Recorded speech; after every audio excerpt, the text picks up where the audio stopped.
네, 예레미야 38장 7절로 13절의 말씀을 은혜 받으면 변화됩니다 라는 제목으로 함께 나누도록 하겠습니다. 8월 셋째 주가 되었죠.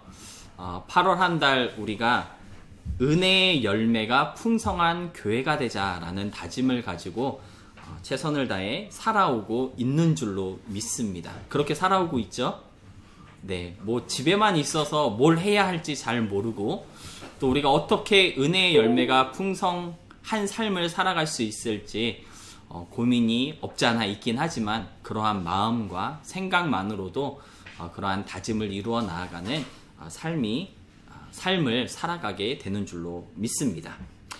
사실 은혜의 열매가 풍성한 교회가 되자라는 이 다짐은요, 받은 은혜가 있다면 어떤 결과나 또는 변화가 있어야 한다라는 그러한 뜻을 담고 있는 다짐이라고 말할 수 있어요. 우리가 알고 있는 것처럼 이 은혜라는 단어는요, 자격 없는 자에게 베푸는 어떤 도움이나 고마운 일이라는 뜻을 가지고 있는데요.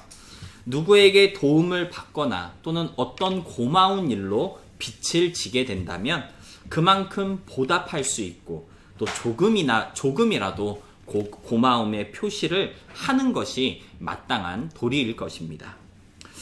물론 은혜라는 말은요, 그러한 보답을 요구하거나 또는 뭘 바래서 베푸는 것은 아니에요. 하지만 은혜 베푸는 사람의 진심과 그리고 사랑이 느껴진다면 은혜 받은 사람은 내가 은혜를 받았다라고 하는 조금의 티를 낼 수 있고 또 은혜 받음에 대한 어떠한 반응이 있어야 하는 것이 아닐까 그렇게 생각이 되는데요. 물론 가끔은 그와 반대로 은혜 받았음에도 불구하고 은혜 받았다는 티가 나지 않는 경우도 있을 수 있습니다. 그러한 경우를 사자성어로 뭐라고 그럴까요? 여러분이 잘 알고 있는, 한 번쯤은 들어봤을 것 같아요. 배은망덕이다 라는 그러한 사자성어가 있는데요. 베푼 은혜를 저버릴 때 또는 고마운 일로 빛을 졌음에도 불구하고 전혀 고마워하지 않고 오히려 뻔뻔하게 행동할 때 배은망덕하다라는 그러한 표현을 쓰게 되는 것 같습니다. 사실 우리가 믿음 생활을 하면서 하나님의 은혜를 여러 가지 모양으로 많은 부분에서 받아 누리고 있는 것이 사실이죠. 그렇지만 은혜를 누리고는 있지만 그만큼 티가 나고 있는지 또는 그 은혜로 인한 어떠한 변화가 있는지를 생각해 볼 때 어쩌면 우리 자신이 배은망덕한 신앙생활을 하고 있는 것은 아닐까, 그러한 생각이 설교를 준비하면서 잠깐 들었습니다. 사랑하는 여러분, 은혜의 열매가 풍성한 신앙생활을 할 수 있는 우리가 되었으면 좋겠습니다. 하나님의 은혜에 대한 어떤 결과나 반응 또는 티가 나는 그러한 삶을 살아갈 수 있는 배은망덕하지 않은 그러한 믿음을 가질 수 있는 우리 모두가 될 수 있기를 주님의 이름으로 부탁드립니다. 아멘. 네.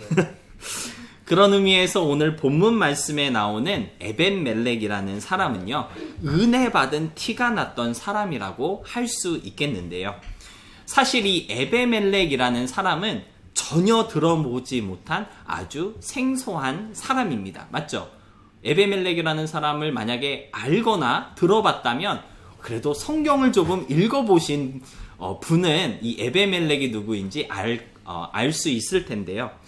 성경을 주의 깊게 읽지 못했던 우리들에게 이 에벤멜렉이라는 사람은 조금 생소한 사람입니다.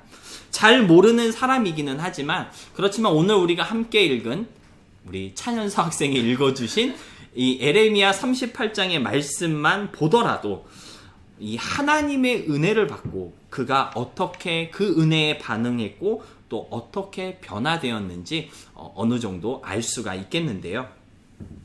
저는 오늘 본문에 나오는 에벤멜렉의 행동들을 보면서 우리가 하나님의 은혜를 받았다고 한다면 어떤 변화가 있어야 하는지, 어떤 은혜의 열매를 맺을 수 있어야 하는지에 대해서 함께 생각해 보려고 합니다. 아무쪼록 에벤멜렉과 같이 은혜의 변화가 저와 여러분의 삶 속에도 풍성하게 나타날 수 있었으면 좋겠습니다. 첫 번째로 우리가 알아야 할 것은요, 은혜대로 변화되기 위해서는 무엇이 은혜인지를 알아야 합니다. 오늘 본문의 말씀을 기초로 다시 이것을 말해보자면, 은혜의 메시지가 무엇인지 은혜의 메시지를 들을 수 있어야 합니다. 사실 오늘 본문의 내용 자체가 조금 생소하고 신앙생활하면서 처음 듣는 그러한 내용일 수도 있습니다. 내용 자체가 새롭고 낯설은 분들이 있으실 것 같은데요. 본문의 내용을 간단하게 살펴보자면, 이 이스라엘 민족들이 아주 오랜 시간 동안 하나님께 여러 가지로 잘못을 하면서 죄를 많이 지으며 살았습니다. 그들의 잘못을 수도 없이 참으시고 그리고 감싸주셨던 하나님은요, 더 이상 참을 수가 없으셔서 드디어 그들에게 벌을 내리기로 결정하셨는데요. 그런데 우리가 잘 알다시피 하나님은 자비하시고 그리고 은혜가 풍성하신 하나님이시거든요. 그래서 벌을 바로 내리지 않으셨고요. 내가 이런 벌을 너네한테 내릴 거야. 빨리 너희들의 행동을 회개하고 나에게로 돌아오렴. 그러면 내가 내리기로 결정한 이 모든 형벌들을 내가 내리지 않겠다라고 이스라엘 민족들에게 경고하시고 그리고 권면하셨습니다. 하나님의 이러한 마음을 이스라엘 사람들에게 알려주었던 사람들이 있는데요. 그 사람들을 우리는 선지자라고 그렇게 부르고 있습니다. 본문에 보니까 에레미야라는 사람이 나오고 있잖아요. 그 에레미야가 바로 하나님의 마음을 이스라엘 민족들에게 전했던 선지자 중에 한 사람이었습니다. 그런데 본문 7절 말씀을 보니까요, 그들이 에레미야를 구덩이에 던져 넣었다라고 하는 말씀이 나오고 있는데요. 에레미야를 구덩이에 던져 넣은 그들은요, 당시 이스라엘 나라의 높은 지위에 앉아 있었던 사람들을 말하고 있습니다. 그들이 에레미야를 구덩이에 던져 넣은 이유는요, 에레미야가 전한 하나님의 경고가 마음에 들지 않았기 때문입니다. 에레미야는요, 이스라엘 민족들이 하나님 앞에 크게 범죄하였기 때문에 이제 하나님께서 이스라엘에게 벌을 내리실 것이다. 그런데 어떤 벌을 내리실 것이냐? 이스라엘이 바벨론이라는 나라의 포로가 될 것이다 라는 하나님의 형벌을 선포하였는데요. 이 선포가 마음에 들지 않아서 당시 이스라엘의 높은 지위에 앉아 있었던 사람들은 에레미야를 구덩이에 가두어 놓았던 것입니다. 그런데 솔직하게 한번 생각해 보자면 이스라엘의 입장에서 너희가 바벨론의 포로가 될 것이다 라고 하는 이 선포는 사실 기분이 좋은 소식이었을까요? 기분이 나쁜 소식이었을까요? 아주 기분이 나쁜 소식일 수밖에 없습니다. 지난 토요일이 어제가 광복절이었는데요. 한번 생각해 보세요. 어떤 사람이 강남 한복판에 서서 한국이 일본의 식민지가 될 거예요. 막 소리 지르고 있다고 한번 상상해 보시기 바랍니다. 그 소리를 기분 좋게 들을 한국 사람이 있을까요? 없을까요? 가만히 그 소리를 듣고 앉아 있을 사람이 한 명도 없을 겁니다. 왜냐하면 기분 나쁜 소리고 우리의 자존심을 건드는 그러한 소식이기 때문에 그렇습니다. 오늘 에레미야가 선포했던 하나님의 심판이 바로 그런 종류의 선언이었다라는 것이죠. 그래서 어떻게 보면 고관들이 예레미야를 구덩이에 던져 넣은 것은 당연한 일을 한 것이다 라고 말을 할 수 있겠는데요.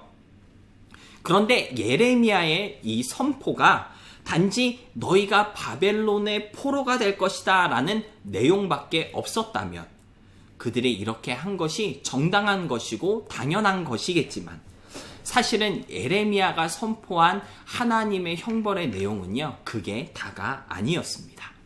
예레미야 36장 3절을 보면요. 형벌에 대한 메시지도 있었지만 회개에 대한 메시지도 함께 있었습니다. 우리 예레미야 36장 3절 말씀을 함께 읽어보도록 하겠습니다. 시작! 내가 유다 백성에게 내리기로 작정한 모든 재앙들을 그들이 듣고 혹시 저마다 자신의 악한 길에서 돌아선다면 나도 그들의 허물과 죄를 용서하여 주겠다. 아멘. 여기서 유다 백성들은 이스라엘 사람들을 말하는 건데요. 그들에게 바벨론의 포로가 될 것이라는 재앙적인 선포를 하게 한 이유가 무엇일까요? 혹시라도 그들이 듣고 악한 길에서 돌아선다면 그들을 용서하시기 위해서 이러한 선포를 하게 하셨다라는 것이죠. 그래서 예레미야는요, 재앙을 선포했을 뿐만 아니라 회개해야 한다는 메시지도 같이 선포했는데요. 그들은 예레미야의 메시지 자체가 그냥 마음에 들지 않았던 거예요. 듣기 싫었기 때문에 그를 구덩이에 가둬 두었던 것입니다.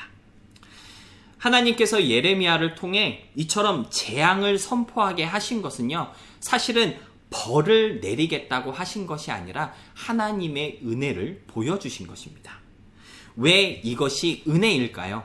벌을 내리기 전에 너네가 그 벌을 받지 않게 하기 위해서, 너네가 그 벌을 받기 싫다면 제발 좀 지금의 너희의 상황에서 돌아서라고.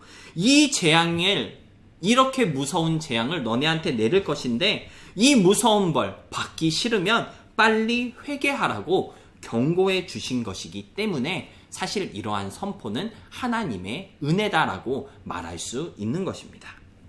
그런데 이스라엘의 고관들, 즉 높은 지위에 있었던 사람들은요, 선지자 예레미야를 통해 전해주신 이 은혜의 메시지를 들었음에도 불구하고 그 은혜에 합당하게 행동하지 않았고요, 은혜대로 변화되지 못했고 오히려 배은망덕하게 그 은혜를 무시하며 예레미야를 구덩이에 던져 넣었던 것입니다. 많은 고관들이 하나님의 은혜를 무시하고 배은망덕하게 행동할 때 은혜가 은혜인 줄 알고 은혜에 합당하게 행동한 사람이 있었는데요. 그 사람이 바로 오늘 본문의 주인공 에벤멜렉이었습니다. 그는 예레미야가 전한 하나님의 말씀이 우리에게 재앙이 아니라 복이라는 사실을 깨달았고요. 그것이 은혜의 메시지임을 알아서 자신의 행동을 돌아보며 변화되기 위해 노력했던 사람입니다. 9절 말씀을 보니까요, 에벤멜렉이 이렇게 말하고 있어요. 내 주 왕이여, 저 사람들이 선지자 예레미야에게 행한 모든 일은 악합니다 라고 에벤멜렉이 이렇게 말하고 있습니다. 왜 그들이 예레미야를 구덩이에 던져 넣은 일이 악하다라고 에벤멜렉은 말하고 있는 것일까요? 은혜의 메시지를 전했던 예레미야에게는 아무런 잘못이 없는데 오히려 예레미야에게 우리가 고마워해야 하는데 그들은 그를 구덩이에 던져 넣어 죽이려고 했기 때문에 저 사람들의 모든 행동들이 악하다라고 에벤멜렉은 말하고 있는 것이죠. 에벤멜렉은 은혜의 메시지를 들었고요. 그것이 은혜인 줄 알았습니다. 그래서 그 은혜대로 행동했고 은혜대로 변화됐기 때문에 예레미야에게는 아무런 잘못이 없다고 고백할 수 있었던 것입니다. 따라서 에벤멜렉과 같이 어떤 은혜에 대한 반응, 은혜에 대한 변화가 있기 위해서는요, 은혜의 메시지를 들을 수 있어야 하고요. 그것이 은혜의 메시지라는 것을 우리가 알아야 합니다. 은혜의 메시지를 들으면서도 그것이 은혜인지 모른다면 결코 은혜에 반응할 수 없고 어떠한 변화를 경험할 수가 없다라는 것을 오늘 에벤멜렉은 우리에게 보여주고 있는 것입니다. 계속해서 우리가 지금 사도행전을 읽고 있는데요. 우리가 지난주에 사도행전 19장을 함께 읽으면서 에베소 사람들에게 사도 바울이 복음을 전할 때 어떤 에베소에 있었던 어떤 사람들은 그들의 마음이 완고해져서 믿기를 거부하고 도리어 복음에 해를 끼쳤다라고 하는 내용을 우리가 함께 묵상해 보았었는데요. 선지자 예레미야를 구덩이에 던져 넣었던 그 고관들은 왜 예레미야를 통해 들려주신 은혜의 메시지를 은혜로 듣지 못하고 오히려 기분 나쁜 소리, 재앙이라고만 생각했을까요? 사도행전 19장의 말씀을 우리가 겸해서 묵상해 본다면 하나님을 향한 그들의 마음이 완고해져 있었기 때문에 그들은 은혜의 메시지를 듣지 못했던 것입니다. 하나님을 향한 그들의 반응이 딱딱하게 굳어 있어서 도대체 무엇이 은혜인지 모르고 그리고 하나님의 자비하심을 자비하심으로 깨닫지 못했기 때문에 그들이 그러한 행동을 했다라고 우리가 생각해 볼 수 있다라는 것이죠. 은혜의 열매가 풍성하게 나타나기 위해서는요, 무엇이 은혜인지 은혜의 메시지를 들어야 할 줄 아는데, 그러기 위해서는 하나님을 향한 우리의 마음이 조금 부드러워질 수 있어야 한다는 것을 우리가 기억할 수 있어야 하겠습니다. 때로는 하나님께서 들려주시는 은혜의 메시지가 우리가 듣기에 너무 거북한 내용일 수도 있어요. 마치 예레미야가 너희가 바벨론의 포로가 될 것이라고 선언했던 것처럼 나를 화나게 하는 메시지를 들려주실 때도 있고요. 우리의 자존심을 건드는 그러한 말씀을 들려주실 때도 있다라는 것이죠. 그런데 듣기 싫은 소리라고 귀를 닫게 되면, 마음을 딱딱하게 굳어버리면, 마음이 닫히게 되면 아무런 은혜를 느낄 수 없고 깨달을 수 없고 변화될 수 없다는 것을 우리들이 기억할 수 있어야 하겠습니다. 사도행전을 읽으며 여러분과 함께 나누었던 것처럼 다시 한번 여러분에게 부탁하고 싶은 것은 은혜의 메시지에 우리들의 마음이 조금이라도 반응할 수 있도록 마음의 여유를 가질 수 있었으면 좋겠습니다. 복음을 듣고 은혜로 반응할 수 있는 좀 약간의 여유를 늘 가지고 있어야지만 은혜의 메시지를 들을 수 있다는 것입니다. 하나님의 말씀 앞에 우리의 마음이 완고해지지 않을 수 있도록 듣는 것을 잘할 수 있고 깨닫는 것에 조금의 융통성을 가질 수 있는 우리 모두가 될 수 있기를 주님의 이름으로 부탁드립니다. 두 번째로 생각해 보고 싶은 것은요, 우리가 하나님의 은혜를 받았다면 어떠한 열매를 좀 맺을 수 있어야 하겠는데요. 특별히 오늘 본문 말씀을 보니까요, 자비의 열매를 맺어야 한다라고 알려주고 있습니다. 우리 본문 9절 말씀을 함께 읽어보도록 하겠습니다. 우리 본문 9절 말씀 함께 읽겠습니다. 시작. 내 주 왕이여, 저 사람들이 선지자 예레미야에게 행한 모든 일은 악하니이다. 성중에 떡이 떨어졌거늘 그들이 그를 구덩이에 던져 넣었으니 그가 거기에서 굶어 죽으리이다 하니. 아멘. 에베멜렉이 왕에게 찾아가서 왕에게 부탁을 하며 전한 내용이 방금 함께 읽은 9절 내용이었는데요. 에베멜렉은 이스라엘 고관들이 선지자 예레미야를 구덩이에 던져 넣은 것은 아주 악한 일이다 라고 말을 하면서 예레미야가 거기서 굶어 죽게 될 것이라고 예레미야를 걱정하고 있는 것을 우리가 볼 수 있습니다. 고관들이 선지자 예레미야를 구덩이에 던진 그 행동이 악한 행동이라고만, 딱 그것만 왕에게 에베멜렉이 보고를 하였다면 우리는 아마도 에베멜렉이 하나님의 은혜를 받은 사람, 하나님의 은혜를 깨달은 사람이라고 말하지 못했을 거예요. 왜냐하면 고관들을 이간질하기 위해서 그들의 행동을 의도적으로 악평할 수도 있기 때문에 그렇습니다. 그렇잖아요. 사실 오늘 본문에서 에벤멜렉을 묘사하기를 어떻게 묘사하고 있냐면요, 구스인 내시인 에베멜렉이 이렇게 표현하고 있거든요. 구스인이라는 말은 지금 말로 하면은 에디오피아 사람이라는 뜻이에요. 흑인이라는 뜻이죠. 당시 노예 제도가 있었던 것처럼 당시에도 흑인들은 무시받던 인종들이었어요. 거기다가 뭐였다고요? 내시였어요. 얼마나 사람들에게 무시받았던 사람이 에베멜렉이었을까요? 그렇잖아요. 사실 오늘 본문에서 에벤멜렉을 묘사하기를 어떻게 묘사하고 있냐면요, 구스인 내시인 에베멜렉이 이렇게 표현하고 있거든요. 구스인이라는 말은 지금 말로 하면은 에디오피아 사람이라는 뜻이에요. 흑인이라는 뜻이죠. 당시에도 흑인들은 무시받던 인종들이었어요. 거기다가 뭐였다고요? 내시였어요. 얼마나 사람들에게 무시받았던 사람이 에베멜렉이었을까요? 흑인이었고 넷이었으니까 많은 사람들에게 손가락질 받고 인정받지 못했던 그러한 사람이 에베멜렉이었기 때문에 만약에 에베멜렉이 왕을 찾아가서 왕이시여, 고관들이 예레미야를 구덩이에 던져 넣었습니다. 이거 너무 악한 거 아니에요? 이렇게만 얘기했다면 에베멜렉이 하나님의 은혜를 받았고 그 은혜대로 변화된 사람이구나라고 우리는 얘기할 수 없다라는 거예요. 고관들에 대한 어떤 자격지심이 있으니까 고관들을 악평하려고 이렇게 얘기할 수도 있다라고 우리가 생각할 수 있겠는데, 그럼에도 불구하고 우리가 에베멜렉이 하나님의 은혜를 받은 사람이라고 말할 수 있는 이유는 그 후에 예레미야가 거기서 굶어 죽게 될까봐 너무 걱정스럽습니다 라고 고백한 에베멜렉의 고백이 있었기 때문에 우리는 그가 은혜 받은 사람이라고 확신할 수 있다라는 것입니다.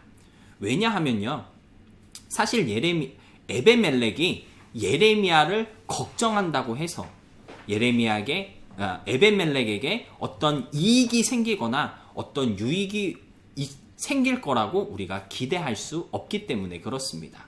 오히려 지금 구덩이에 빠져있는 예레미야는요, 고관들의 미움을 사서 거기에 빠져있는 거예요. 맞죠?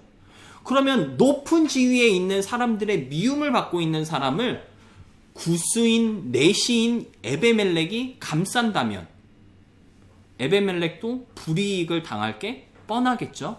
높은 사람들의 눈에 잘못 띄어서 오히려 에베멜렉도 같이 불이익을 당할 게 뻔함에도 불구하고 에베멜렉은 예레미야를 걱정하며 왕에게 예레미야의 안전을 챙겨달라고 그렇게 호소하고 있는 것입니다.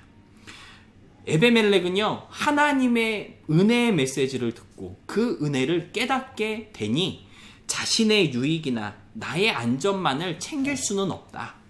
다른 사람의 안전과 이익도 챙겨야 한다라는 자비로운 마음을 갖게 되었기 때문에 오늘 예레미야의 안전을 생각하게 된 것이라고 우리는 생각해 볼 수 있다라는 것입니다. 이처럼 은혜 받은 사람은요, 자비로움이 무엇인지 알게 되어서 자비로움의 마음을 갖게 되고 자비의 열매를 맺게 된다는 것을 오늘 본문은 우리에게 알려주고 있는 것입니다. 사실 예수님을 믿는다며 교회는 다니지만 우리가 구원의 은혜를 받았다고 말하지만 여전히 우리의 마음 가운데 화가 가득하고 다른 사람보다 나의 유익만을 먼저 챙기려는 그러한 이기적인 모습이 우리 가운데 얼마나 많은지 아마 우리 스스로가 잘 알고 있을 것 같습니다. 교회에서 보면 또는 교회로 모였을 때는 다 자비롭고 다 서로를 챙기고 선하고 착한 사람들 같은데 집에만 돌아가면 또는 학교만 가면 직장만 가면 친구들과 있으면 전혀 그렇지 않은 사람이 될 때가 참 많은 것이 사실인 것 같습니다. 오늘 에베멜렉의 행동을 보면서 우리 자신들의 모습을 좀 돌아볼 수 있었으면 좋겠는데요. 하나님의 은혜를 받았다고 말하지만 나는 과연 얼마나 자비로운 사람이었는지, 하나님이 주신 은혜에 합당한 자비의 열매를 맺고 있는지를 좀 생각해 보면서 변화의 길을 갈 수 있었으면 좋겠습니다. 그렇다면 자비로운 마음을 갖는다라고 하는 것은 구체적으로 어떤 것을 의미하는 것일까요? 골로새서 3장 12절로 17절 말씀을 보면 자비의 마음이 무엇인지 아주 자세하게 설명해 주고 있는데요. 제가 한번 대표로 읽어보도록 하겠습니다. 골로새서 3장 12절로 17절의 말씀입니다. 그러므로 여러분은 하나님의 택하심을 받은 거룩하고 사랑받는 사람답게 동정심과 친절과 겸손과 온유와 오래 참음을 옷 입듯 입으십시오.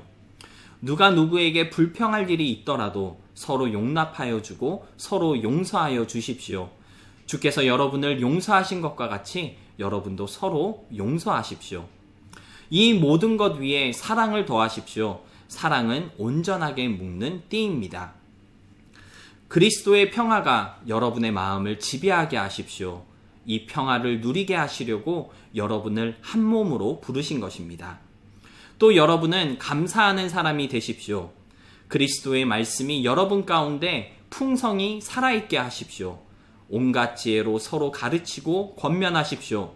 감사한 마음으로 시와 찬미와 신령한 노래로 여러분의 하나님께 마음을 다하여 찬양하십시오.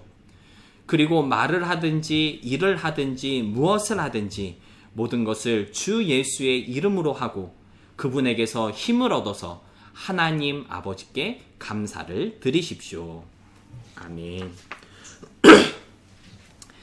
간추려서 말하자면요, 자비로운 사람은 친절하고 겸손하고 오래 참는 사람이래요. 사실 우리가 오래 참는 거 잘 못하잖아요. 제가 원래도 오래 참는 사람이 아니었지만 아이들이 있다 보니까 왜 테러블2 미쳐버릴 4살이라고 그러는지 잘 알 것 같습니다. 오래 참음이 정말 이렇게 힘든 거라는 것을 요즘 부쩍 느끼고 있는데요. 자비로운 사람은 오래 참는 사람이래요. 서로 용납하고 용서하고 무엇보다 사랑할 수 있어야 한다고 골로새서 3장은 우리에게 알려주고 있습니다. 그런데 사실 골로새서 3장에서 말씀하고 있는 것처럼 살아가는 것이 너무 힘들고 어렵습니다. 이렇게 살아갈 수 있는 사람 몇 명이나 있을까요? 많이 없을 것 같죠. 그런데 이렇게 살아가야 한다고 사도 바울은 우리에게 권면하고 있는 것입니다. 우리를 낙심케 하는 그러한 말씀이 아닐까 생각이 되는데요. 왜냐하면 이렇게 살아가기가 너무 힘들고 불가능한 것처럼 보이는데 이렇게 살아가라고 우리에게 말씀하고 있을 때 우리의 마음 가운데 낙심이 안 생길래야 안 생길 수가 없는 것 같습니다. 그런데 17절 말씀을 보니까요. 이렇게 살아갈 수 있는 방법이 있다고 우리에게 알려주고 있습니다. 17절 말씀을 보니까요. 하나님께 힘을 얻어야 우리가 그렇게 살아갈 수 있다고 알려주고 있는데요.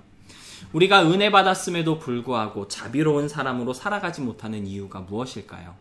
바로 하나님께 이렇게 살아가도록 자비로운 사람이 되기 위한 힘을 얻지 못했기 때문에 그렇습니다. 모두에게 친절하지 못할 때, 내가 겸손하지 못하고 오래 참지 못할 때, 서로 용납할 수 없고 사랑할 수 없을 때 우리가 하나님께 그렇게 살아가게 해달라고 하나님 나에게 힘을 주세요. 우리가 기도할 수 있었어야 했는데 기도하지 않았기 때문에 그렇게 살아가지 못했다고 오늘 사도 바울은 우리를 책망하고 있는 것입니다. 따라서 자비로운 사람으로 살아갈 수 있도록 우리가 하나님께 기도할 수 있었으면 좋겠습니다. 기도로 간구할 때 하나님은 우리에게 힘을 주실 거예요. 수시로 기도할 수 있음으로써 자비의 열매를 풍성하게 맺어갈 수 있는 그러한 더 나누는 교회 저와 여러분 우리 모두가 될 수 있기를 주님의 이름으로 소원하며 그리고 축복합니다. 말씀을 정리하도록 하겠습니다. 오늘 예레미야를 통해 선포되었던 하나님의 말씀을 듣고 은혜의 변화가 풍성하게 나타났던 에베멜렉은요, 하나님의 약속처럼 모든 이스라엘 사람들이 다 죽어갈 때 또는 멸망당할 때 또는 포로로 잡혀갈 때 홀로 구원을 얻을 수 있었다고 예레미야 39장은 우리에게 알려주고 있습니다. 우리 예레미야 39장 16절로 18절 말씀 함께 읽어보도록 하겠습니다. 시작! 너는 가서 구스인 에벤멜렉에게 말하기를 만군의 여호와 이스라엘의 하나님의 말씀에 내가 이 성에 재난을 내리고 복을 내리지 아니하리라.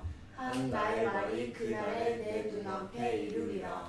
여호와의 말씀이니라. 내가 그날에 너를 구원하리니 내가 그 두려워하는 사람들의 손에 넘겨지지 아니하리라. 내가 반드시 너를 구원할 것인즉 내가 칼에 죽지 아니하고 내가 노량물같이 내 목숨을 얻을 것이니 이는 내가 나를 믿었음이라. 여호와의 말씀이니라 하시니라. 아멘. 은혜의 메시지를 들었고요. 그리고 변화의 길을 갔었던 에베멜렉은 하나님의 베푸신 은혜대로 그리고 자비의 열매를 맺었던 그였기 때문에 하나님께서는 그에게 생명의 구원을 약속하셨던 것입니다. 오늘 우리가 하나님의 은혜를 받아 누리며 복음의 사람으로 살아가면서 은혜의 증거가 나타나고 삶의 변화를 가져와야 하는, 변화의 삶을 살아가야 하는 이유가 무엇일까요? 그와 같은 변화의 삶을 살아간다는 것이 곧 하나님께서 약속하신 영원한 생명으로 살아간다는 뜻이기 때문입니다. 따라서 은혜의 메시지에 더욱 우리의 귀를 기울일 수 있었으면 좋겠고요. 자비의 열매를 좀 풍성하게 맺어갈 수 있는 우리 모두가 되었으면 좋겠습니다.